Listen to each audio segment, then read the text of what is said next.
So ano po ba yung mga first aid procedures na dapat natin gawin kapag magbibigay tayo ng treatment para sa patient natin na nagkaroon ng burn? So unang-una ay siguraduhin natin na yung mga vital parts ng kanyang katawan is safe do sa lapnos, katulad ng ilong, bibig. Kasi ang tendency pag yan ay may burn, so hirap sa paghinga o mahihirapang huminga yung pasyente po natin. And secondly, iposisyon natin siya in a way na saan siya comfortable para mas makahinga siya ng maayos.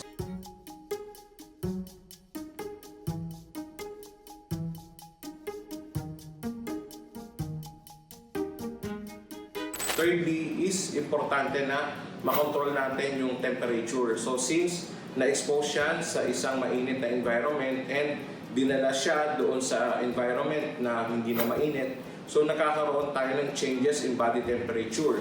So ang tendency is lalamigin yung pasyente natin. Kaya importante na i-cover natin siya ng either kumot or yung tinatawag natin na thermal blanket para to promote yung thermoregulation doon sa patient natin. Ang isa sa pinaka-the best na dapat natin gawin is itawag natin sa mga emergency medical services or dali natin sa mga appropriate hospital yung mga burn patient, kasi hindi lahat ay may capacity na mga hospitals para to cater yung mga ganitong klase ng patient. Kaya alamin din natin yung mga tinatawag natin ng mga burn hospitals. So in terms of burns, or ano yung mga classification natin ng burns according doon sa lalim or according doon sa depth. So meron tayong tatlo. So meron tayong first degree. So ang itsura nito is ito yung namumula and ito yung mahapde. Commonly nakukuha natin ito sa mga exposure sa sunlight o mga sunburn.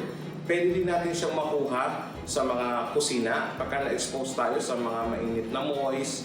Ayan. And secondly is yung tinatawag natin na second degree burn. So sa second degree burn is ang characteristics nito is meron na siyang blistering or may papapaltos tayo na makikita. And yung third degree burn is ito na yung mas malalim. Dito ay nalapnos na yung balat at umaabot na ito doon sa ibang layers ng ating pong skin. So ang characteristics naman po nito is yung tinatawag natin na rubbery and charcoal-like. Ibig sabihin, may part na maitim-itim na siya na para siyang inihaw. So ito yung three common classifications ng ating pong burn. In terms of first aid, so for your first degree, importante po dito na maitapat po natin siya sa running water for at least 15 to 20 minutes. Ang purpose po nito is matanggal natin yung heat na na-absorb ng ating pong katawan. After po nun, that's the time pwede na po natin siya lagyan ng mga burn ointment. For our second degree burn, ang pinaka-golden rule po natin dito ay wag po natin puputokin yung mga blisters. Bakit? Dahil once na pinap natin or pinutok natin yung blisters is na-expose na po sa environment at nag-uumpisa na mag-set ang infection. So, ang pinaka-the best po doon is huwag po natin puputokin yung blister. So, in a worst case scenario, pag talaga pong malaki yung blisters, so ang pinaka-the best po doon is takpan lang po natin siya ng malinis na tapanyo o towel, then dalhin po natin siya sa hospital. Doon po yung pinaka-the best na gagawin po natin dahil doon po ginagawa yung proper technique para doon sa blister. And for the third degree, ang isa sa pwede po natin gawin dyan is kukuha po tayo ng cling wrap, yung commonly makikita natin sa kusina, and then babalutan po natin siya.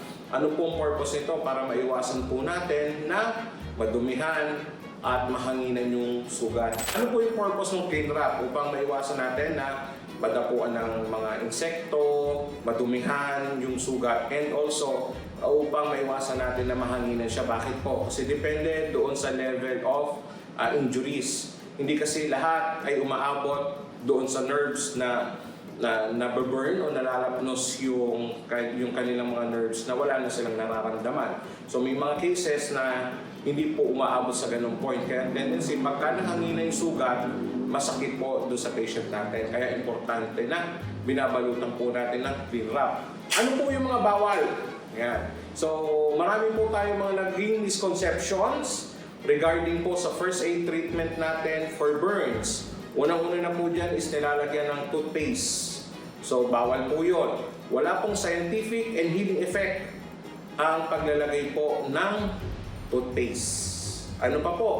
Yung mga lotions, yung mga petroleum jelly, or anything na mga oil-based, inilalagay po sa mga lapnos. So, wag na wag po natin lalagyan yan. Dahil ang nagiging problema po doon is na-entrap yung heat, hindi po siya sumisingaw. So, nakakaroon pa po siya ng damage internally. So, ang pinaka-the best po doon is itapat natin siya sa running water for first degree burns.